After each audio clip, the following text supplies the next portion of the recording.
सवाल ये है, बार बार विपक्ष ये कह रहा है कि आप लोग जिस दिन सरकार ये आएगी विपक्ष की या पक्ष की सरकार आएगी, सत्ताधारी दल जिस दिन आ जाएगा उस दिन जो है संविधान से छेड़छाड़ होगी, इसलिए संविधान बचाने के लिए सरकार को हटाना जरूरी है। आपको क्या लगता है कि बाबा साहब का संविधान इतना कमजोर है कि जैसे ही मोदी सरकार आएगी संविधान बदल देगी? वो क्या तर्क है या वोट साधने की कोशिश है?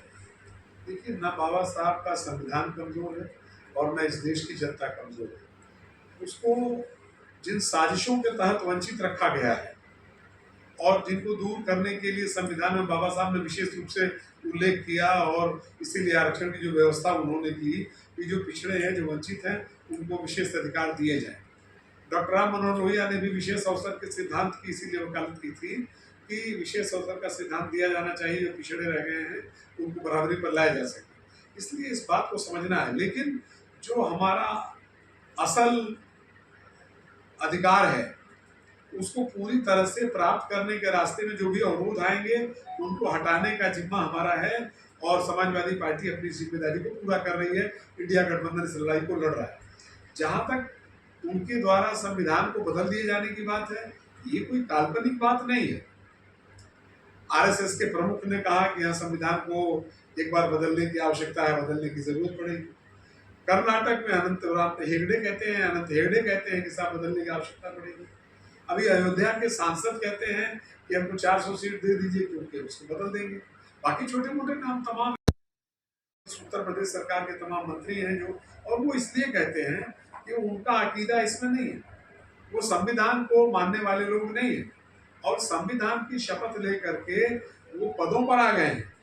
सरकार में और शासन सत्ता में आ गए हैं, लेकिन उनका कोई विश्वास इस संविधान में नहीं है क्योंकि इतने आचरण अलोकतांत्रिक हुए हैं इस भारतीय जनता पार्टी की सरकार के कि हम ये कह सकते हैं कि अगर उनको सचमुच ये संख्या मिली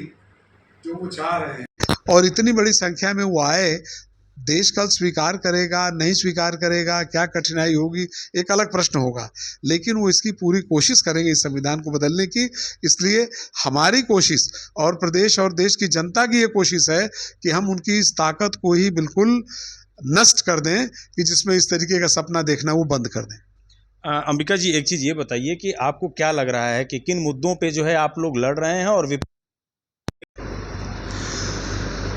हम जिन मुद्दों पर लड़ रहे हैं वो बिल्कुल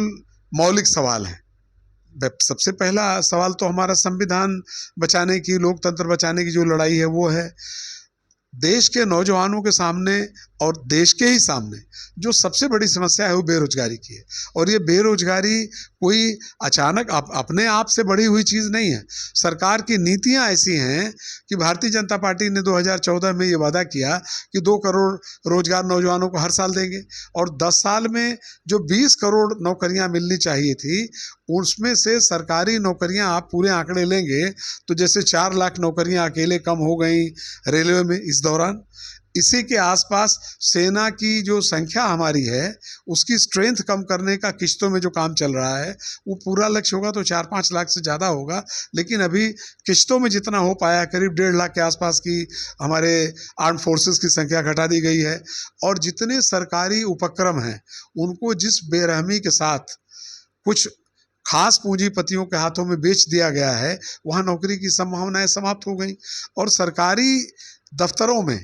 जो नौकरियां खाली हैं वहाँ ठेके पर आउटसोर्सिंग पर भर्तियां की जा रही हैं, वहाँ भी पक्की नौकरी खत्म हो गई है। लिहाजा जो बात हम कह रहे हैं कि उसको जो 2 करोड़ नौकरी हर साल दिए जाने का जो वादा था उस वादे को तो छोड़िए, जो मौजूदा स्थिति थी 2014 में उससे बहुत पीछे हम चले गए हैं। बेरोजगारी बहुत बड़ा सवाल है। किसानों की आमदनी दुगना करने की जो बात कही गई थी, किसान आज सबसे बदहाल स्थिति में है, टूट रहा है किसान। और आपको स्मरण होगा कि 800 से ज़्यादा किसान सरकारी आंकड़े में, और हमारा ये कहना है कि वो आंकड़ा सही नहीं है, उससे ज़्यादा किसान शहीद हुए दिल्ली की सीमा पर,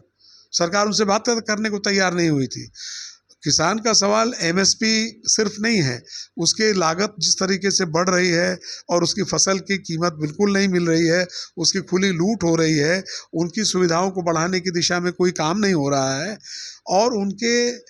उनके कर्जे माफ़ नहीं किए जा रहे हैं। 16 लाख करोड़ रुपया पूंजीपतियों का माफ़ किया गया है और देश के किसानों का अगर छोटा मोटा कर्जा है वो टूट रहे हैं, फांसी लगाने को आत्महत्या करने को मजबूर हैं, उनकी सुनवाई नहीं हो रही है, उनको कोई राहत नहीं दी जा रही है। और सारा उत्पीड़न सरकारी मशीनरी का लगा के, चाहे छोटा सवाल हो बड़ा सवाल हो,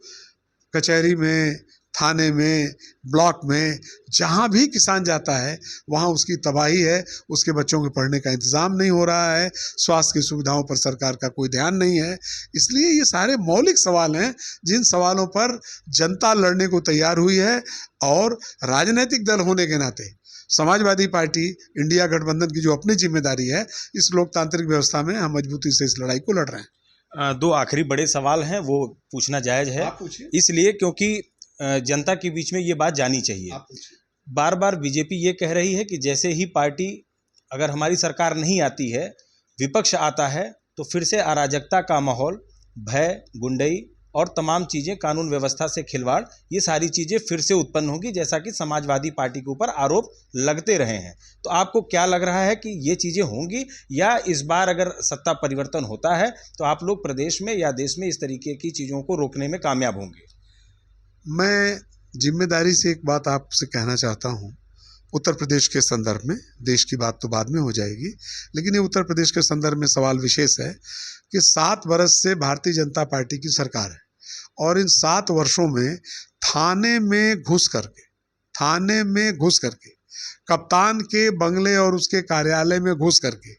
जितनी बेहुरमती, बेइज्जती और जिस तरीके से पुलिस का मनोबल तोड़ने के लिए जिस तरीके के हमले पुलिस पर हुए हैं सत्ताधारी दल के लोगों द्वारा, अब वो गुंडे हैं या गुंडे से भी ज़्यादा हैं हम नहीं कह सकते, मैं इन शब्दों का प्रयोग नहीं करना चाहता था, आप अनायास समझ लें इससे। लेकिन जो आचरण है इस सवाल पर जिस तरीके से पुलिस का मनोबल तोड़ने का काम हुआ है, आप क्या समझते हैं कि इससे लॉ एंड ऑर्डर ठीक हो जाएगा? माननीय अखिलेश यादव जी ने कानून व्यवस्था दुरुस्त करने के लिए और 15 मिनट से कम में पुलिस मौके पर पहुंच जाए, जो डायल 100 दिया था, आज वो पूरी तरह से बर्बाद हो गया है। तो अगर इसको, जो पुलिस का रिस्पांस टाइम है, इस रिस्पांस टाइम को कम करके जो एक बड़ी बात क्रिएट हुई थी कि इस बड़ी